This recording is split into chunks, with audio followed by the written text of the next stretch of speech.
Children of the Thunder, Ancestral Wisdom of the First Shamans.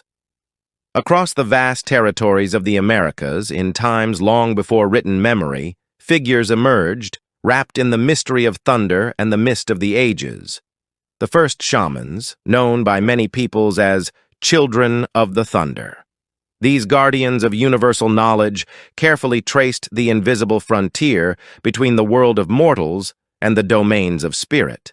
They were tireless observers of nature, mediators between heaven and earth, and transmitters of a wisdom that fused science, spirit, and environment into one indivisible fabric. To understand the world of the first shamans, one must imagine the endless nights beside the fire. The murmur of the flames was the first teacher. In its dancing tongues, the shamans learned to read the cycles of time, the rhythm of the stars, the secrets of the wind, and the ceaseless conversation of the elements. The night sky, studded with stars, became a living map where each constellation told a story. The sun was the beating heart of the world. The thunder, the voice of the gods or of distant ancestors who still watch over our path. The children of the thunder knew how to listen to the murmur of the waves, the whistling of the wind, the secret language of animals and plants. For them, the earth was not merely soil and stone.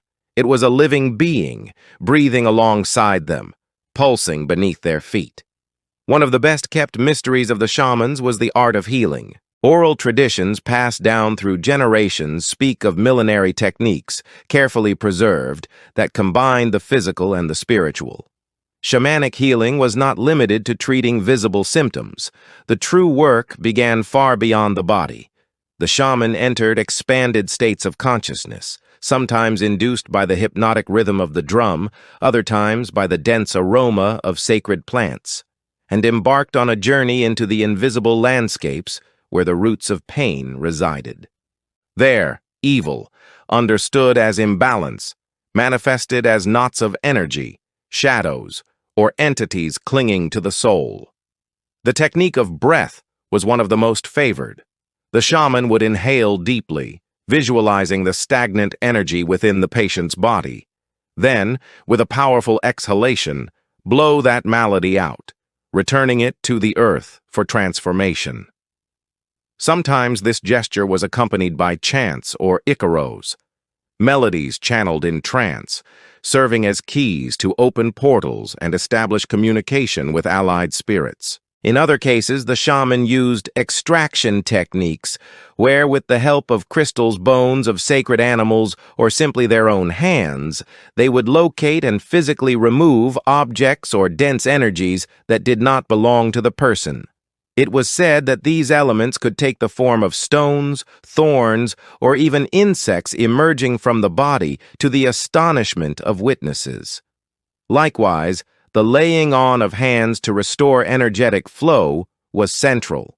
Shamans perceived the human body as a vibratory field crossed by invisible rivers.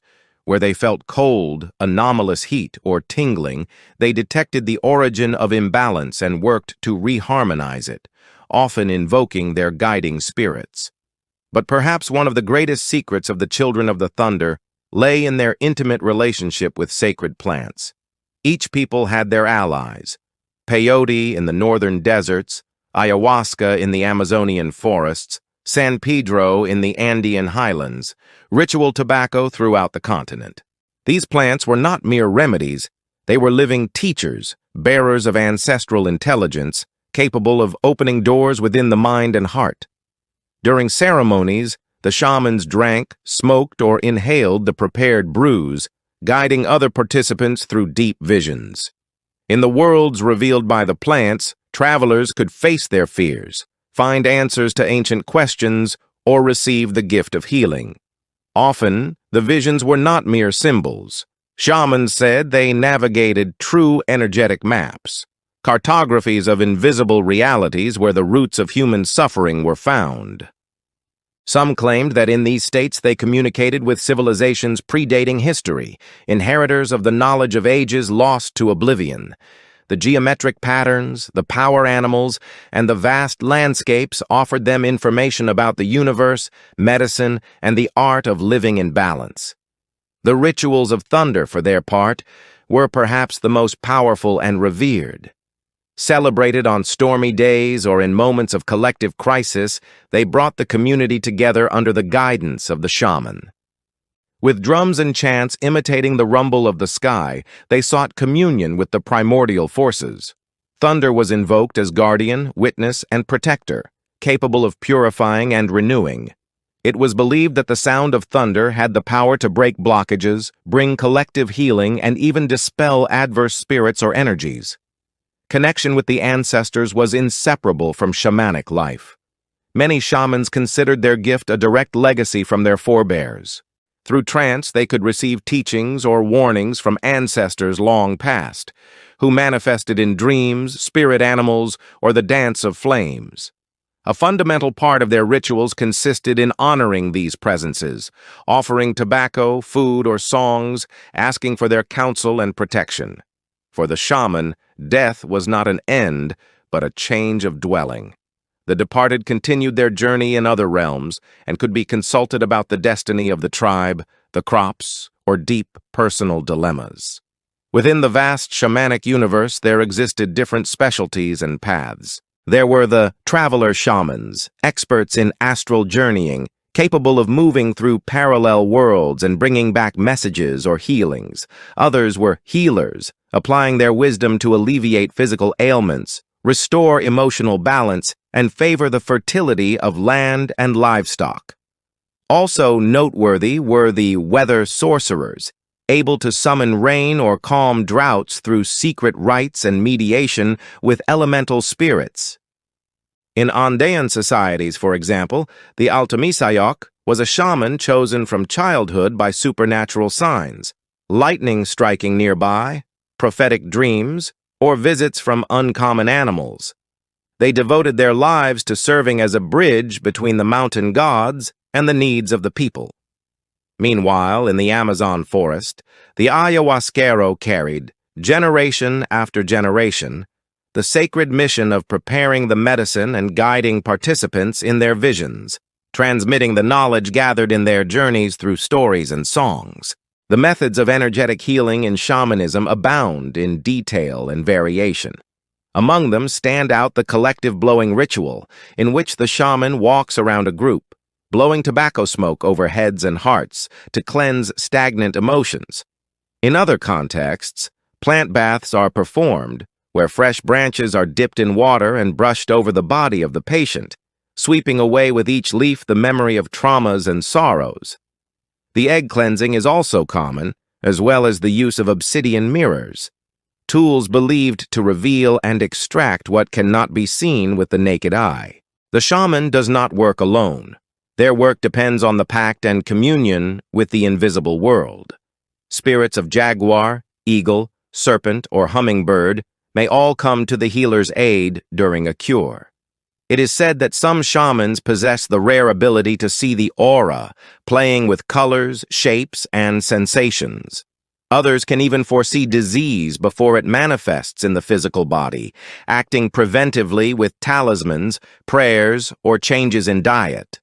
Sacred plants such as tobacco, sage, copal, or cacao accompany almost every rite. Their smoke opens the paths, clears what no longer serves, and consecrates the spaces so that energy may flow in harmony. Each plant has its own personality and spirit. The shaman speaks to each one, asks permission, and listens for instructions before cutting a leaf or preparing an infusion. The wisdom of the children of the thunder was not exclusive nor kept in secrecy. It was a living heritage, transmitted through storytelling, ceremony, and example. The entire community participated in the mystery. The names of ancestors were spoken by the fire, the deeds of great shamans recounted under the rain, and the future generations taught to listen to the faintest signals of the forest and the sky. Beyond time and distance, a question remains. Were they merely healers and visionaries, or bearers of an even greater knowledge? Were their visions only metaphors, or true maps of forces that science is only beginning to sense? When we feel the earth tremble after thunder, or see a sage plant swaying in the wind, perhaps we can catch a distant whisper, the voice of those who once knew how to speak the secret language of the universe. In every corner of the continent, where ancient fires still crackle and thunder echoes through the mountains, the wisdom of the first shamans still beats. It offers us a bridge to forgotten dimensions, a reminder that we are all responsible for maintaining the balance between humanity and the natural world. The children of the thunder still call to us today, to listen, to heal, and to remember that, at the root of all things, dwells the indissoluble unity of life. If you enjoyed this documentary, give us a like, ring the bell, and subscribe to Rewriting Our History.